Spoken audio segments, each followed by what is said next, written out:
Isn't we supposed to be having a fiesta? Watch this. Spurs Nation, my international amigos of Spurs Nation, how are you doing this afternoon? Wherever you are in the world, I hope you're having a wonderful day. Today, we got a great episode for you. Got the guys from Sspn, got Ethan, Quintero, and Jude McClaren in the house. We're going to be talking about the Spurs roster. If you want to check out their YouTube channel, it's in the description below. All right. So if you're jumping in right now, check the link in the description below and it'll take you right to their channel. Just to remind you guys that we're trying to get to 2,000 subscribers by August 7th, as well as trying to chip away at as many Patreon members that we can get by then. So when you become a member, you get entered in giveaways, you get behind the scenes access to the show, you get voting power, whatever level you want to subscribe to. I appreciate it. It goes a long way to help support the show. We got an original Spurs Fiesta logo painting by Valley Artist 66 on Instagram. He's working on that for me. I'm going to have it out soon for you guys. And if you want to be entered in giveaways like that, check out the link in the description below to the Patreon. All right, let's get on with the show. 2, 1, 0, and lift off. Hey, isn't we supposed to be having a fiesta? Watch this.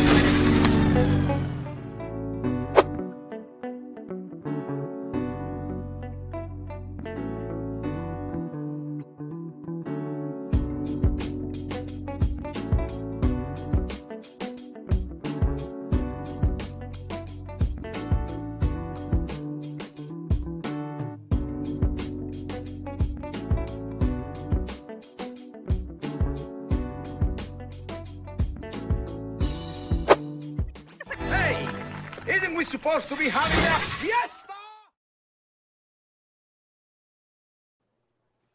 If you love talking Spurs basketball, you like Spurs basketball film rooms, you're in the right place. We got Ethan, Quintero, and Jude McClaren from Sspn. Again, their link to their YouTube channel is in the description below to go ahead and check that out. Boys, how are you guys doing today?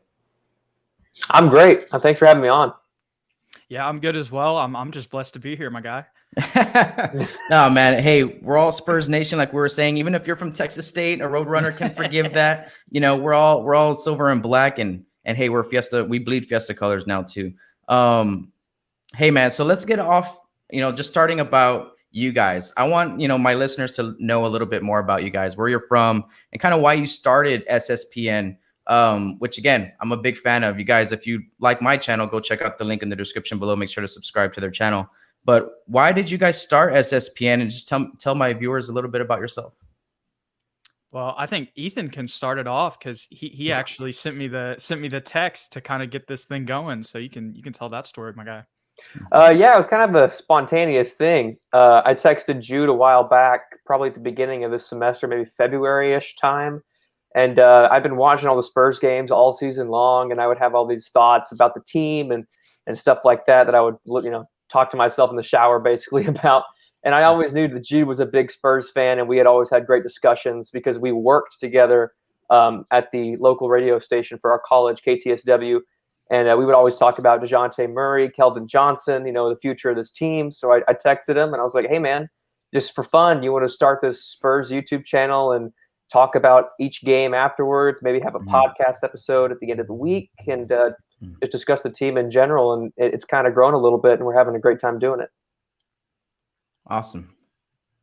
Yeah, I mean, that's really that he sums it up kind of perfectly there. I mean, we had a little bit of a delay kind of in the middle because Ethan's actually a super talented filmmaker himself. So thanks, man. Appreciate it. He went out and did that, and then really that's when we started going hard on these off-season positional breakdowns. It was just kind of an idea that I had out of the whim, and then now those did really well, and everybody seemed to really like them. So I mean, once again, I'm blessed and just happy.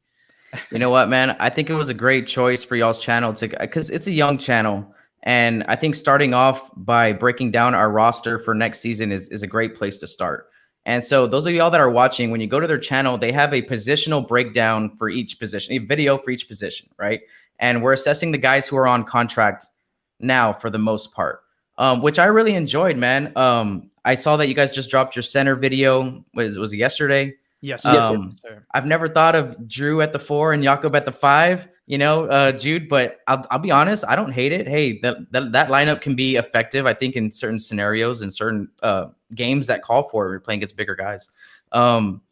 But I really like those videos, and I kind of want to gauge you guys after doing the whole, positional breakdown series that you've completed. I think, is it completed now? Yes. You're going to do any more on that? Okay. So what are y'all's temperature? Like, one, how confident do you feel about these guys?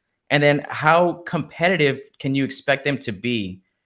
And, just what's your take on all that for next season? Do you want to go first, Jude, or should I? You can go, my guy. All right. Honestly, I'm happy with our roster. I think that everyone this year, for the most part, met expectations and in some cases surpassed expectations. Mm-hmm. And looking forward into next season, while I'm hopeful, I gotta stay true to what I believe in. I don't know if we're going to improve all that much, especially if we lose our veterans. I can see ourselves probably staying in that play-in tournament range, 8, 9, or 10, and staying competitive as we always are. We never want to tank, and our team is always full of tough guys that play defense and play hard-nosed ball.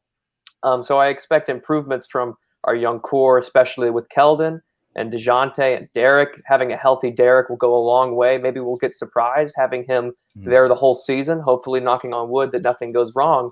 Mm-hmm. But in all honesty, I still think that we're still going to be improving and building using those building blocks to eventually get back to the playoffs. But play-in tournament range is where I see ourselves next season. What do you think, Jude? So, I mean, I don't mean to just piggyback off Ethan, but I agree with what a lot of he said.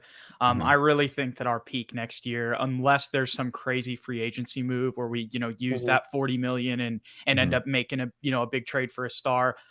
Right now with this young roster, right around 7 and 8, I feel like is our peak. Maybe lower. If maybe we just kind of run with the young guys this year just to see who's got it and who doesn't. But just really for the most part, I mean, it's a young team. I'm just excited that we're kind of after the whole Kawhi Leonard situation, and you'll hear me talk about this on Sspn a lot. There's so much that still stems from the Kawhi situation with our current roster, even like Rudy Gay, for example, right? But I think that just kind of all the vets, even if we end up bringing some back, just having all of the vets on expiring contracts allows us to have a little bit more freedom with our roster and really structure it and tailor it to the guys that we have committed to, like a Derek White or a DeJounte Murray. You know what? I'm right with you guys there on Derek White. He was really the big missing piece to this season. From what we saw from him in the bubble, everyone knows how spectacular he played in those 8 games.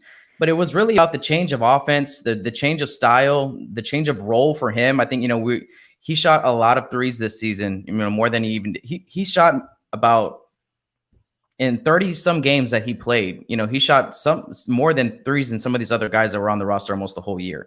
So it was just kind of obvious that their plans included him. And I'm a big believer in I don't know if you guys would agree, in the Spurs playing the guys who they pay. In other words, before they give Lonnie this opportunity to go and show that he's better than everybody, it's like Rudy Gay, who we pay $13 million to, is going to have to prove that he's not, like up to par to take those minutes. And I don't think any of the young guys ever really did that throughout the season. They showed flashes here and there. But is there anyone that is on the roster right now that you can see taking that jump to some type, maybe fringe all-star level next season besides Derek White? Because I think we all kind of expect it from Derek White. So we kind of got a little bit of that from DeJounte this year. I think DeJounte took a huge jump in just his consistency, right? But anyone else on the roster right now that can absorb all this opportunity and maybe surprise some people? Jude, I'm gonna throw it to you first. Okay, so I think the first person that comes to my mind actually is just in the kind of archetype that you're talking about is DeJounte, right? Because we're paying him $16 million. He's the guy who really needs to be there. And all he needs is consistency, in my opinion. There were like, I guess it was only 2, but it still feels like so many games last year where he would get in rhythm, just easy, dribble him down, pull up mid-range jumper from the free throw line. He's got, the height as well as the wingspan to get it over guys, even if they've got a little bit of a height advantage on him. So we saw him go for 20 twice, right, in the first half and just go cold. But at the same time, DeJounte still last year, first player ever in Spurs history to average 15, 7, and 5. Yeah. So, we're so hard on him because of how long he's been and how long he's been here and how long he's been playing consistently in the starting role. But really, I mean, he's making history continuing too. So that could be our guy. And then if you want to go with somebody else who's not getting paid, I think it's definitely Kelden Johnson. Especially if he can kind of adapt to those the mid-season adjustments that teams made against him in that second half, which made him a little bit out of rhythm. If he can adjust to that and even get stronger than he already is, and now, we've talked about it, he'll probably be playing a little bit more 3 next year. We assume that is a guy who, right? We hope. That is a guy that could make a jump as well, I believe. It's a good point with DeJounte. When you were doing the point guard edition in your series, you had him and Trey Jones, I believe, as really the only 2 point guards that were going to be there. And I have been thinking the same thing ever since the season ended. I'm like, man, DeJounte was really good for like a few games. He just torched a team and a half. I forgot what team it was, man, but he went for 20 and a half. And I'm like, all right, the knock on DeJounte is, can he do anything here in the second half? And sure enough, man, he didn't. He gets a little, to me, I think he gets a little too passive. Like, all right, I've done my job. I did my job early. Now I'm going to be a little bit more. Now I'm going to just play defense. Get DeMar the rock. It's DeMar time, whatnot, and just kind of take a back seat where it's like, hey, man, when you're in the driver's seat, we're actually pretty dang good. Ethan, what do you think? I mean, DeJounte Murray is definitely the safest bet, in my opinion. I saw an Instagram post today, or it might have been yesterday, saying that he could potentially be like a 20-7-7 guy next year, which is a bigger jump from 15-7-5. But I think he's definitely capable of it as far as being that fringe all-star that you were talking about. And outside of Kelden Johnson, someone that I think can take a bigger jump, which I actually thought would take a big jump this year, and he did, but not as big as I think most Spurs fans wanted him to, and that's Lonnie Walker IV. I think not having DeMar there, like you said, and even Rudy Gay and Patty Mills, potentially, like we don't know for sure, but given that, assuming that they won't be there next year, that opens up Lonnie Walker to be able to be that scorer that he is. Like, he won't be deferring to those veterans. He can really take it upon himself to be that next Manu Ginobili type player for us. And maybe not all-star level, but definitely a big improvement from Lonnie Walker. You know what? It's not a crazy comp into Manu. And I can see it very much in the instance of like their role. They're not the same player. They can do a little bit of the same type of things, but it's the role of like, hey, come in, handle the ball primarily, for the most part, you're in control of when the second unit. I think Lonnie would thrive in that situation. And I feel like the situation has to be right for Lonnie to thrive. Cause he was one of mine that disappointed me this season. I know you guys said that I forgot which one of you guys said that the biggest disappointment was probably Trey Lyles.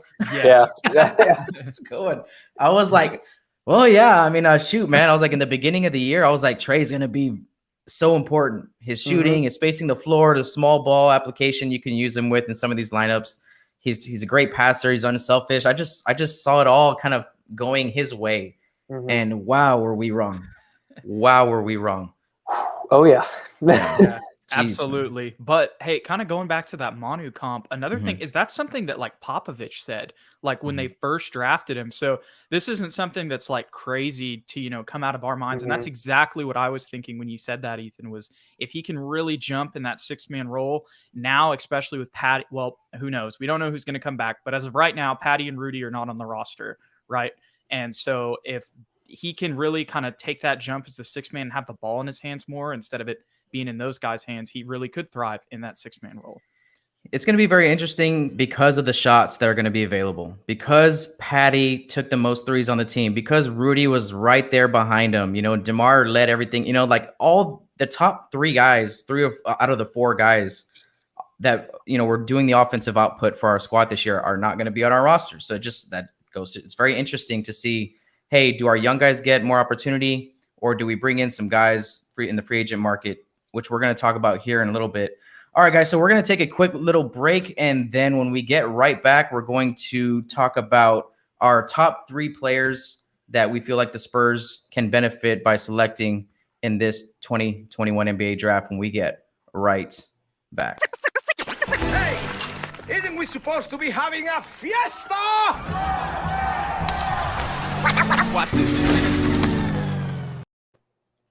Just want to remind you guys, if you want to support this show and if you want some official Spurs gear at the same time, all you got to do is go to the link in the description below for Fanatics and Rally House, some official Spurs gear. You can't go wrong by selecting these two guys. Their delivery is on point. They're never late. Something about the NBA fan shop that I hate is that if you deliver something, it's going to take 4 or 5 weeks to get there, if it gets there. Fanatics is always there on time, guaranteed, right? If you want to get some tickets to any upcoming sporting event, NFL game, preseason NFL, Major League Baseball, whatever it is your jam is, go check out ticketdistributors.com. If you're going to a concert as well, compare your prices. That's all we're saying. Compare your prices at ticketdistributors.com before you make your purchase. See if they got something good for you in the savings world. Again, you can also drop a tip in the tip jar link in the description below, or you can use the YouTube super chat to do that as well. All right, guys, now we're going to go ahead and get back to Ethan and Jude from SSPN. Back to the show. Hey, isn't we supposed to be having a fiesta? Watch this. All right, man. So we're in an interesting spot here in the 12th position in this NBA lottery. First off, are you happy with the spot? Before I go into who do you want, who do you like? Do you think that this is the year that either we need to move up in some type of way, or maybe even drop a few steps back to select someone in that range? Ethan, I'm gonna throw it to you first, man. Are you all right with number 12? Honestly, yeah, I'm fine with number 12. I don't think moving back would do anything for us. Moving forward, I would be fine with, depending on what we give up. And the only player, I mean, other than like Cade Cunningham and Mobley, which aren't, they're 1 and 2. I mean, they're not going anywhere. But the only other player I would move up for is probably Scotty Barnes. And there is technically a possibility that he could drop to 12. I don't think that that's going to happen.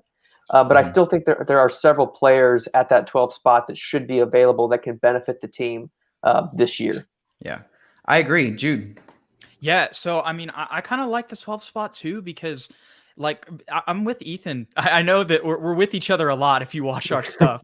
But I think that Scotty Barnes is really the only player to move up for, and I don't really know how much I would want to give up for him. Obviously, you know, there's a lot of Florida State players that have done well, including Devin Vassell, Patrick Williams. I mean, list goes on and on with how those guys have stood out.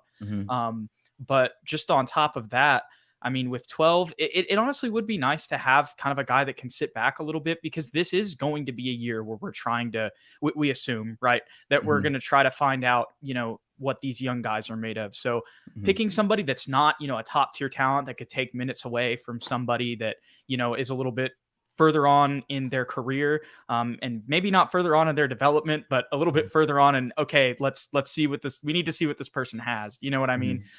Like a Lucas Samanich or something like that. So I'm not mad at 12. There's pros and cons to everything. But I'm with Ethan again. The only thing I'd really move up for is a Scotty Barnes, and like, you know, anywhere from like 5 to 9. Yeah, I see that for sure. Scotty Barnes is really, I agree. Besides those top 2 dudes, you know, to fit our team's need. I know we don't draft need. We always draft talent and upside, I feel like, and fit. Always harp on fit and culture and all that type of thing. But Scotty Barnes can help the team, but I think he's going to go top 5 for sure. I kind of think Cleveland might even take him at 3. I don't know why. I feel like that's a good fit. All right. So Spurs Nation, make sure you smash that like button right now. If you're digging this episode, make sure to check out SSPN's YouTube channel. The link is in the description below. All right, guys. So let's go over our top 3 on our draft boards. All right. Now I'm gonna do y'all a favor. I'm gonna go last. All right. Because I want to hear you guys first. Okay. So I'll throw it to you guys. Which one of y'all want to go first? Ooh, here, Ethan, you go. All right, I'll go first. One of the names that I found that I really like is Usman Garuba, the power forward / technically center from Real Madrid, 6'8", 230, 18 years old. He's just the classic Spurs player, in my opinion. He's physical, he's versatile, and he's an excellent defender. And he's very capable from the 3-point line. He's not necessarily a 3-point shooter, but he's got a nice touch. And with Chip England helping him out in that department, he could definitely turn into a stretch 4 that can defend multiple positions. Another guy everyone's going to have this guy on their board, and that's Kai Jones.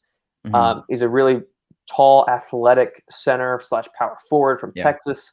He's really young. He's only 20 years old. He's high energy, But the only thing I don't like about Kai Jones is that he is very raw.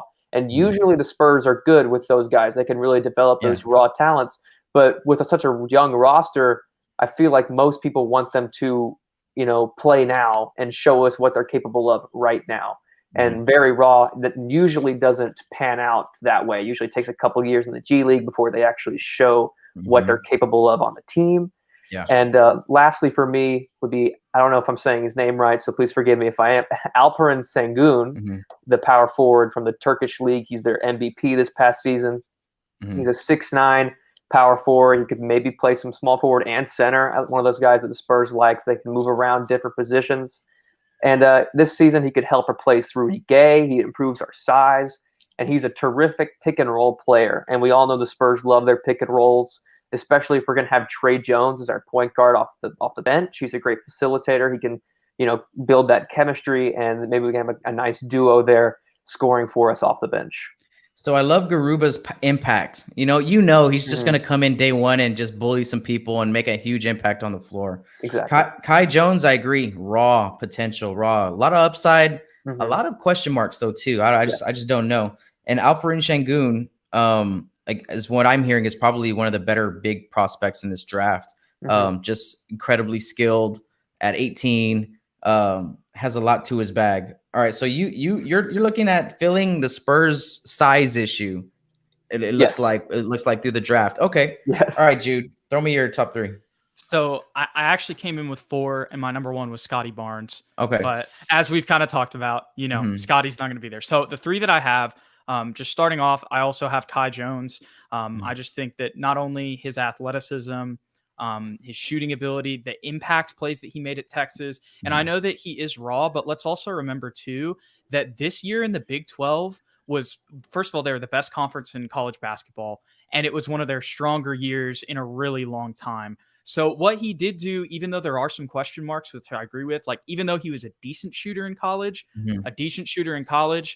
that's not guaranteed to translate to the NBA at all. No, and that is one of the Spurs' biggest problems right now. And that's what you would like to have him as a guy who's 6'11", who can stretch the floor and play a big man role. So there's question marks with Kai Jones, but I really like his fit. I really like his height. I like the potential of shooting ability. I really believe in Chip England, so I could see that not being an issue.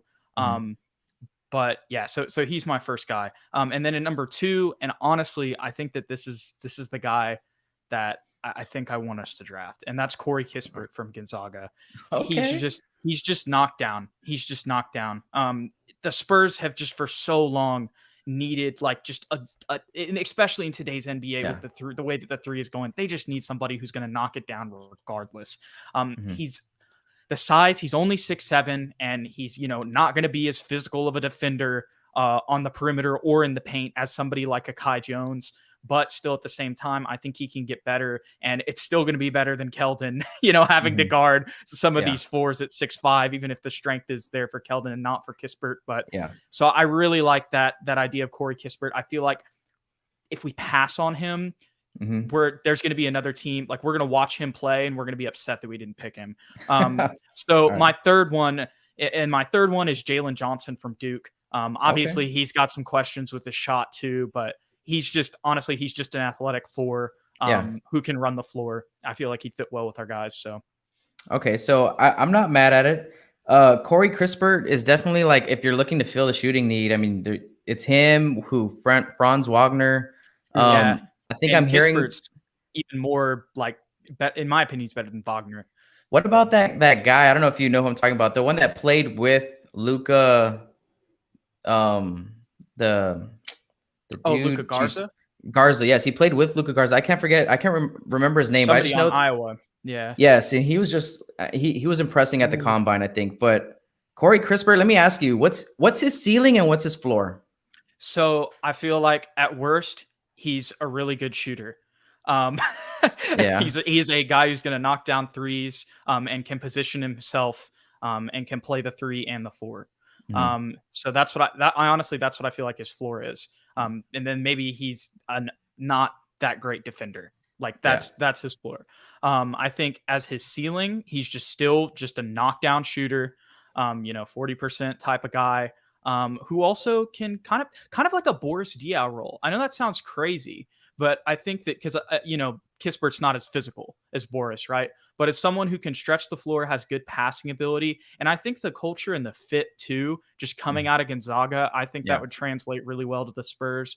And then, like I said, kind of just going off his ceilings, he's just an above average defender on the perimeter, probably is what we'd hope. So, yeah. And if you know what, man, I mean, it's not too far off. The Spurs have interviewed him, right? If I'm not mistaken, right? Have. So, I mean, that says a lot to me. It means that they're actually seriously addressing the issue of shooting. And they also interviewed Kai Jones, right? As well. Okay. So I like it. Jalen Johnson, he's someone I was kind of high on early, but I kind of feel like he's like also needs a lot of development, but he's a great piece, right? He's almost like a KJ in the sense where he's like, he's going to be successful in some type of way. It's just a matter of time. Right. And Kai Jones, like I said, he has that upside. I like what you said though about his stretch 4, stretch 5 impact that he can bring to the table. And I don't know, sometimes you just need that athletic guy to just go ahead and throw it up to, man. I mean, I wish it was Jakob. I wish, how many lobs did we throw to Jakob this year? Not very many. Not many, right? And it's just like, bro, why not? You know what I mean? Is it that no one can make the pass, or that Jakob can't catch it? Or what's the deal? I don't know. Just the chemistry between the guys. I don't know, but it doesn't seem. And not saying that like there's bad chemistry between like the guards and Jakob. I'm just saying like I don't know. It's so weird because that is a really good question. I know that we're trying to harp on a lot here, but I hadn't thought of that, and I'm like, wait, we're throwing lobs to Drew, and he just kind of came out of nowhere and played. Is he just really not that athletic? Like he's 7'1", like he's got to be able to catch a lob. I just can't see him being Thiago Splitter. Like, you know what I mean? I just can't see it. Thiago that's who he was, and it's just like, I think he's trying to force himself to be like a below the rim guy when it's like, we actually need him to be a finisher at the rim, because our guys are driving and dishing to him more often than not. And he needs to finish. But Cory Crisper, I just had another thought. The only way I can see us taking Cory Crisper is if the Spurs feel like his upside is like Klay Thompson, that he's just like going to be this modern era shooting guard who doesn't need to put the ball on the floor to score, and it just has a trigger like hell. You know what I'm saying? That he's just going to catch it and just that's what it looks like on his tape, man. Yeah. And that type of player with his size, I can see. I mean, because we've had like Bryn Forbes, Marco Bellinelli, who are primary shooters, Patty Mills. These are all our primary 3-point shooters right on the floor. And it hasn't been enough. So I'm not mad at it. All right. So my turn. I had 4 as well. And my first one is like the one that I know that we're not going to get. And that's Moses Moody. I'm very high on Moses Moody. I really like his upside. I like his fit in today's era. I like how he's sneaky athletic, but he plays low to the ground. His shot is so smooth. It's very efficient with his like energy flow. Reminds me a lot of a young Steven Jackson. It's what I like to comp him to. But besides Moses Moody, Moses Moody at 12, in no particular order, Josh Giddey. I think the Spurs need a guy who can make this game easier. Just someone come in here and make it easier, make the right passes, find the open guy. You know what I'm saying? Like sometimes we're a little bit too just hitting our head on the wall with this, just drive and kick and drive and drive and drive and drive. And how many 24 shot clock violations did we get just because no one was ready to pull or make a right play? So I don't know. I feel like Josh Giddey's a guy who can make an easy pass, find someone that's open for an easy bucket. Kind of like Tyrese Halliburton. That was my big pro on him last year. I feel like he's just a great passer, great mind. He's just, and it showed this year that he can come in and just push the ball and find guys in transition and just make them a lot better. All right. So Josh Giddey. And then the next one is the guy that the Spurs have also interviewed, and that's Keon Johnson.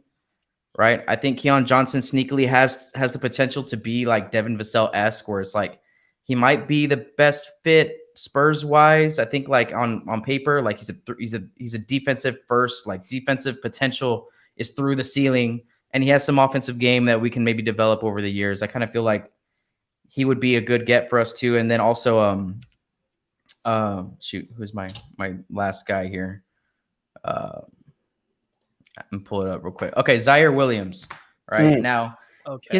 His scoring upside is what I like. I like the fact that he knows how to get his shot off. And like another thing, I feel like buckets are hard. Buckets are hard to get. If it wasn't DeMar DeRozan or a wide open something, you know what I'm saying, or DJ on his elbow jumper, mid range jumper, buckets were hard to get, bro. You know what I'm saying? So that's the whole thing behind my mindset is like we need to bring someone in who can help us either put the ball in the hole, find easy baskets to put in the hole. Or be able to spot up and hit the open three like I feel like Moses Moody can. You know what I mean? So kind of filling that shooting spot Moses Moody does for me. But yeah, so that's who I would draft. So I'm not mad at any of y'all's big boards. So we have about 3 more weeks and then we'll find out, man. It's going to be very exciting. It's going to be very exciting. All right, guys. So we're going to take one more quick break and then we're going to go over any free agent targets that you guys might have. All Sounds right, good. So we get right back. Hey, isn't we supposed to be having a fiesta? Watch this. All right, guys, just want to remind you, if you're enjoying this episode, smash that like button down below.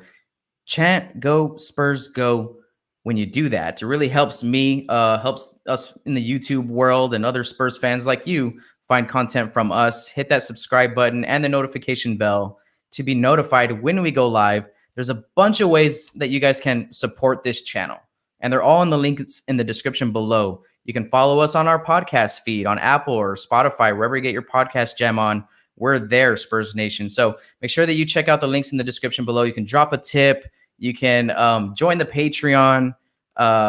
You can go buy some Spurs gear using the Fanatics link in the description. However you want to do it. I appreciate y'all just hanging out with me today. And big thanks to the guys from Sspn to join me today. It's been a lot of fun. So thank you, Spurs Nation, for hanging out. Just to let you guys know about the giveaway this coming in August 7th. It's a Fiesta logo original painting. This is just a picture of the artist at work. But it's going to be really dope when it comes out, and I'll be tweeting that out and getting it on my Instagram. So make sure to follow me on Instagram at Spurs Film Room, across all social media on Spurs Film Room. All right, guys, we're going to get back to the show. Hey, isn't we supposed to be having a fiesta? Watch this. Shout out to Frenchie Betts in the chat room right now. Patreon member, thank you for hanging out with us, Frenchie. And Greg, thank you for dropping that name earlier. I put it up on screen. That guy that we're talking about, the shooter from Iowa, Joe Weiskamp is his name. Check him out. I mean, I think the Spurs might, I don't know if he'll fall to the second round, but he's definitely someone to keep our eyes on. All right, so let's talk a little bit about free agency. Again, guys, SSPN YouTube link in the description below. Go ahead and hit that when you guys can. Are there any guys on your free agent board that is like, man, he would put us over the edge? Ethan, I'm gonna go ahead and throw him to you, and then you can tell me if there's just anyone else that you just like to be a part of the team. Define edge. Are we talking championship or are we talking playoffs? Maybe like playoff edge, like where it's like, yo, like. You know, Chris Paul too, even though Chris Paul is going to be a free agent. I'm not saying a Chris Paul level guy, but he was that edge guy that was like, oh, they're going to go from not being a playoff team for 10 years to probably making the playoffs. You know what I'm saying? Something like that. Well, the most obvious one that I think will not happen, there's no chance, but it's still the best one, would be Kawhi Leonard. But moving past Kawhi, I think that another guy that I think can really push us and help us get to those playoff spot and fill a lot of needs is John Collins from Atlanta. Now, I realize that this is probably less likely, especially now that Atlanta went all the way to the Eastern Conference Finals, which I did not expect. I expected them to lose to Philly, and really, I almost thought they were going to lose to New York. So if one of those two things had happened, I would say we have a much better shot at getting John Collins because he fits that position that we need, which is that power forward. He could start for us. He could stretch the floor. He's bigger than Kelden, so he would be able to defend some of those larger, more athletic power forwards that we had difficulty with. But yeah, he would be fantastic, and I think that we would definitely make the playoffs if he were on our team, but he is restricted, so the odds of that happening now are a lot slimmer. Other guys that come to mind, Lauri Markkanen's been talked about a lot, and Jude and I have talked about Lauri Markkanen. I like his talent. I like what he brings to the team offensively, but at a certain point, you have to ask yourself, is this guy the player that he's going to be? because he's been in the league for a few years now, and he really hasn't improved all that much. In fact, he's kind of gotten worse at the offensive side of the ball, which is his strength. And defensively, we all know he's a little bit of a liability. And the third and probably biggest guy that I could see really helping us, I think he's another restricted free agent, and we've talked about him before, Jude, and that's Jarrett Allen with the Cleveland Cavaliers. Now, would he start or would Jakob start? That we would have to figure that out. But I think Jarrett Allen has more upside than Jakob, and he fits that defensive identity, and he is more athletic. You talked about lobs. Jarrett Allen can go get you some lobs. Yeah. So I think that those three guys could probably put us into the playoffs for sure. It's just what's the likelihood of us getting them? Yeah. Probably very slim. So you got to sell me on Jarrett Allen, man. You're not Really? you're not the only one. Like a lot of people here in this chat room probably like Jarrett Allen too. And shout out to Greg Castillo. Thanks for the tip, man. SSPN for life. Absolutely. Make sure to go subscribe to their channels, guy. All right. So I feel like it's just like, if you're going to have Jarrett Allen, why have Jakob? You know, have one of them. I just can't see us having both of them. Because I don't know if the role is really going to be different for any. I don't think we're going to run stuff for Allen. I don't think we're going to be looking. I mean, I don't know. I like him. He's a great player. Did he play for UT? He played for UT, Yes. right? Mhm. Right. Yeah. He's in Austin all the time. I hear that. Just like at Lifetime at the weight room and stuff like that. But I would like him on our team. I just can't. I don't think I'd be able to sleep at night with him and Jakob both on our roster. Really? Yeah. That's interesting. What do you Yeah. think? I just don't know. I don't know. What do you think about that, Ethan? I mean, I understand where he's coming from because they both play a very similar role, defensive-minded centers that can't shoot. And I think that, like I said, Jarrett Allen just has a lot more upside, and I could see him replacing Jakob. And we also have to remember Jakob usually plays better when he's coming off the bench for some reason. Remember how high everyone was when LaMarcus was starting? We were like, give it to Jakob. He's way better than LaMarcus. Give In it to Jakob. Toronto, too, the way he played. And so we put him in the starting lineup. And I mean, not to say that he's been played badly. I think he's met expectations, but people are still a little upset by his productivity. And really, Did you see that tweet that came out yesterday, or that report? He had an interview yesterday. Jakob did. Did you see that? I think I saw it with the Austrian team, right? Yeah, and I think what he said was that he felt he didn't live up to his own expectations. But then here he was last year talking about, hey, I'm going to go look for opportunity elsewhere because I want a bigger role. Do y'all remember that too? I don't remember that. Y'all remember that? Last offseason, Jakob was a free agent, right? And we brought him back on a pretty solid deal, man. I mean, like a very realistic deal for Jakob, I feel like. And I think he's a guy that needs to come off the bench too, but I don't think he thinks he's a guy that should be coming off the bench, if that makes any sense. But Jarrett Allen does have a lot of upside. Sorry for interrupting. You're on a... Oh, no, you're good. You're good. Yeah. My last point was just going to be, I don't think, other than shooting, I think it was pretty obvious that size was our biggest weakness, and Jarrett Allen definitely solves that. And I'm as big of a supporter of Drew Eubanks as anybody. I think he's one of our... He's my favorite player on the team. I know his talent level is probably the least on the team, but I still love him to death. And he replacing Drew Eubanks or replacing Jakob and relegating Jakob to the bench would only, benefit the team. Yeah. Hey, man, you're not alone. I love Drew. I've seen Drew play in Austin. I've seen him play in Vegas like 2 years ago. But I was when it was the Drew. I don't know if you guys were like aware of the people were saying we need to keep either Chimezie or Drew. Oh, yeah. Yeah. I was on the Drew train the whole time, just chugging away. I'm like, there's no way that Chimezie. I'm like, I've seen Chimezie play too, but Chimezie, everyone likes the idea of Chimezie. Oh, Chimezie can. That's what everybody liked about Chimezie was what he could be, not what he was. Could be. Yeah. Exactly. And Drew was like, you know what he is. But you get it every single night. You get it every single night with Drew. And I always thought that was way more valuable than Chimezie's upside. And sure enough, I think the Spurs did too, man. So, all right, Jude, free agents out there. So mine will be pretty similar to Ethan's. I think we did an episode where we kind of went pretty in depth with this. So you can check it out on YouTube or Apple, whatever you want to do. But just talking about the free agents right now, yeah, John Collins was the guy that I think was number one on both of our boards going into this. Probably a lot of Spurs fans' boards. Obviously, there's a little episode with DeJounte in the middle of the season, and people were like, "Oh, I don't know," and I was like, "No, that won't change it." But what will change it is the Atlanta Hawks being in Game 7 of the Eastern Conference Finals, and with that happening, I think that it's most likely out of the picture. Jarrett Allen is another guy that I really like. I think you bring up some great points about Jakob personally and where he's at mentally that I just straight up didn't know about. So that is an interesting angle there, because me and Ethan have been talking about it. Like, I would love to move Jakob back to the bench. He was great when he played there, but if there's some issues and some things that, he doesn't feel like he should be playing there, then maybe that's something that, we'll have to address in the future.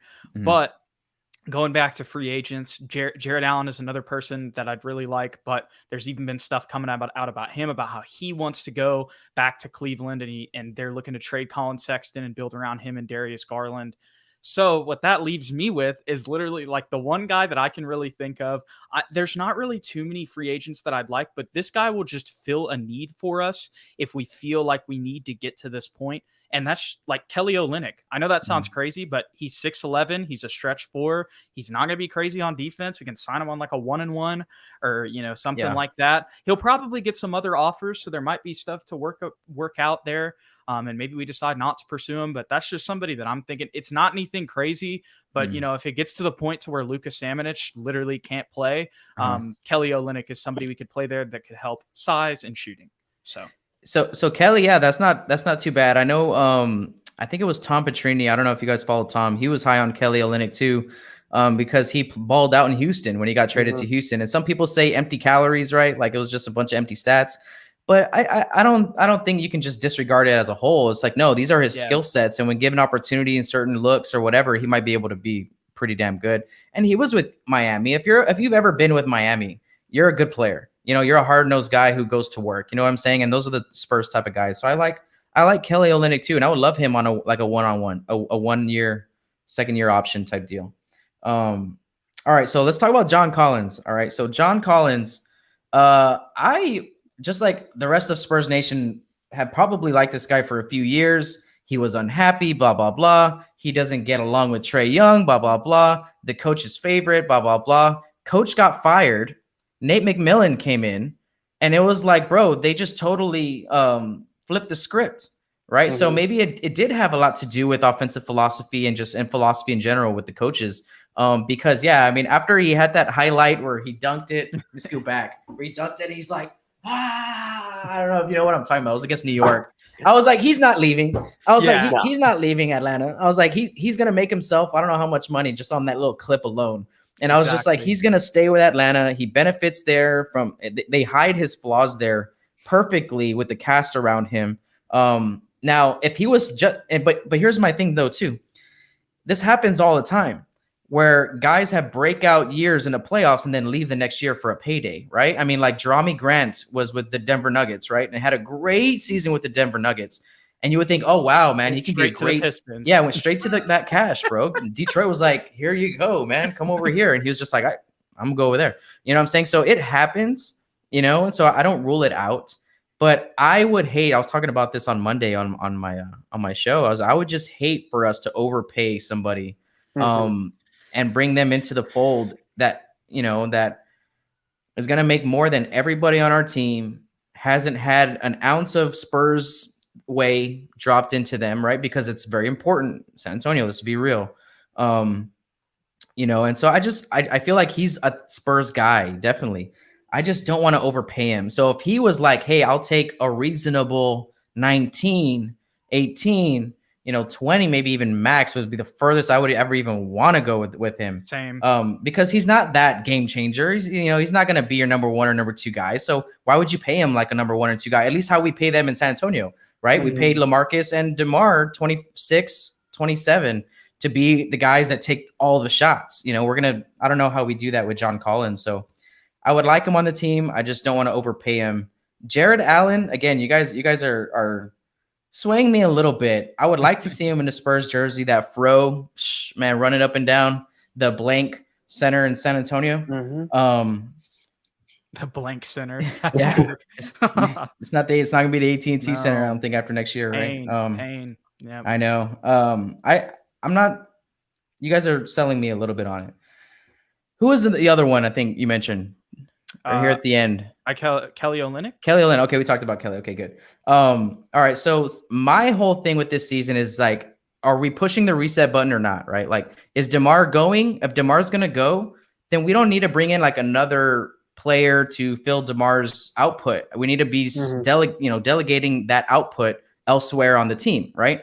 Yes. So if that's what we're gonna do, how do we need to help this team? And in free agency, size is one of my big ones, right? So you guys are hitting it on the head. All you guys want to, you guys want to bring in size as well.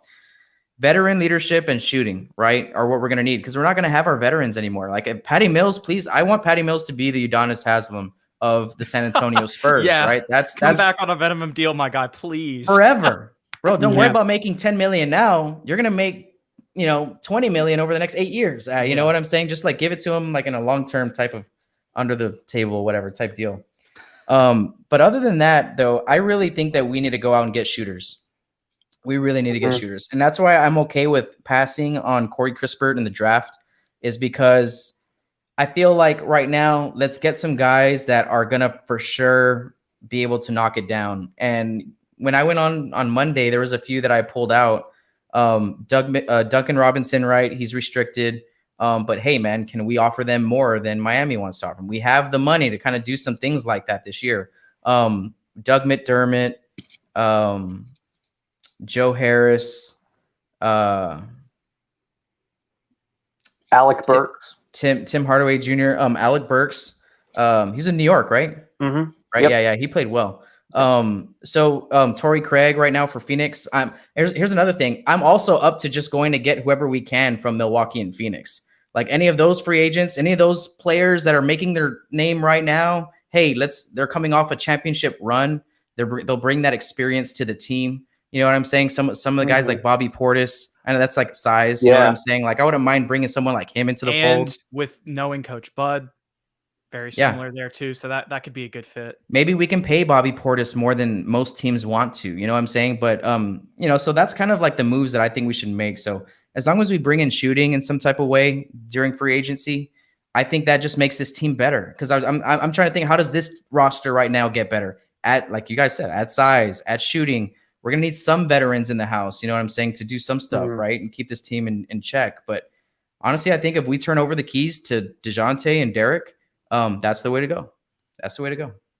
All right, guys. I 100% agree with you. And the thing is, it's like, I think we just want the Spurs to choose where they're at, because it was like they were in a championship scenario. I know this will be the second time I've mentioned this on here. They're in a championship scenario with Rudy Gay, LaMarcus Aldridge, and all the Kawhi. And then now it's like those moves are still, it's finally now we have the chance to choose what we want to be. So hopefully we choose to roll with the guys that we've paid that are young, and hopefully they can exceed that contract and be all-stars. Absolutely. We don't know what they can be until the opportunity is given to them. And that's very hard to earn in San Antonio, is opportunity, right? When you have veterans on the squad. I was talking about it yesterday, on Monday too, at that point. I was like, the Spurs aren't a team that's going to go to the bottom to come all the way back up to the top. And it's like, we showed that with the whole Kawhi era. It's like, bro, we were dominating the Warriors in that game. When that happened, we were about to do something special that year. And then it was gone, just out of our hands. So yeah, this is the end of that saga, technically, right? With the free agents coming off. So what do we do? God. I know, I hope so. But let me tell you what, I'm one of the few that on this show, I'm not going to like go back on what I've been saying for like weeks now. So I wouldn't mind if we keep DeMar. I just don't think DeMar is like your number one guy. You don't build your offense around DeMar, but he's a piece to the puzzle. Because that's what everybody says about him anyway. He can really help a championship team win. He can help them too. I know we're not a championship team, but hey, that's one direction that we can go with all this cap space, is to try to put another big time guy next to DeMar. But then like who we're talking about, there's not a lot of big name players out there. Honestly, I think Kawhi, like you said, Ethan, might be the best fit for like your top, those top 4 or 5 guys. Who is it? Like Chris Paul. It's Kawhi. I'm trying to think. Mike Conley. You know, like these are the names at the top of the free agent list this year. DeMar DeRozan to me is better than all those guys, except for Kawhi, a healthy Kawhi, right? But yeah, I don't know. Well, that's a whole different discussion for a whole other day about Kawhi's return to San Antonio. So thank you guys, first off, for hanging out with me. Ethan, Jude, I'll let you go first. Why don't you let these guys know, everyone that's watching right now, where they can find you on Twitter and wherever else you get your jam on.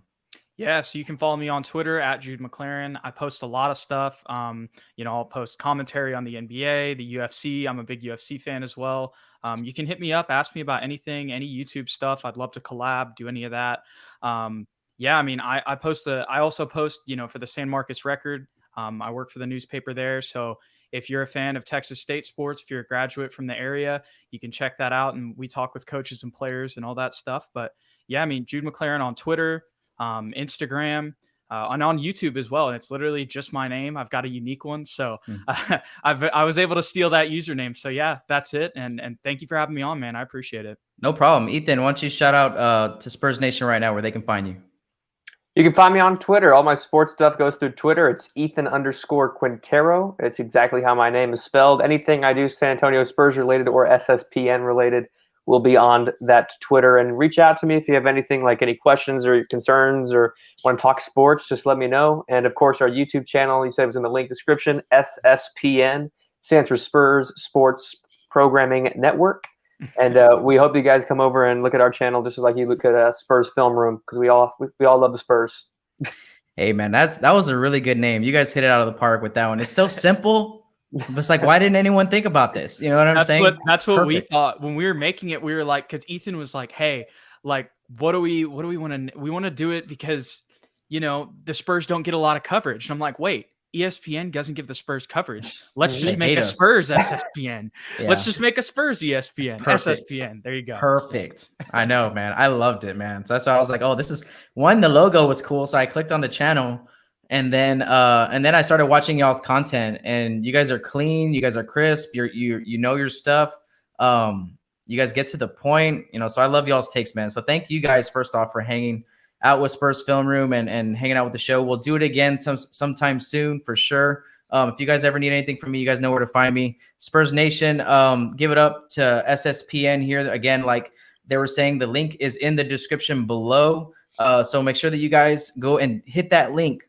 Great Spurs content over there. Shout out to these guys for hanging out. Spurs Nation, thank you for hanging out. Thank you for joining this episode. Wherever you are in the world, let me know in the chat, or if you're watching this post live, let me know in the comments where you are, because this is an international group of amigos, like we say here in Spurs Nation. So can't wait to get with you guys again and to see you guys next week. I believe on Monday. We'll go live on Monday, guys. All right. So shout out Spurs Nation. Thank you for liking this video, hitting that notification bell, and subscribing to the channel. And we out. Go Spurs, go. Hey, isn't we supposed to be having a fiesta? Watch this.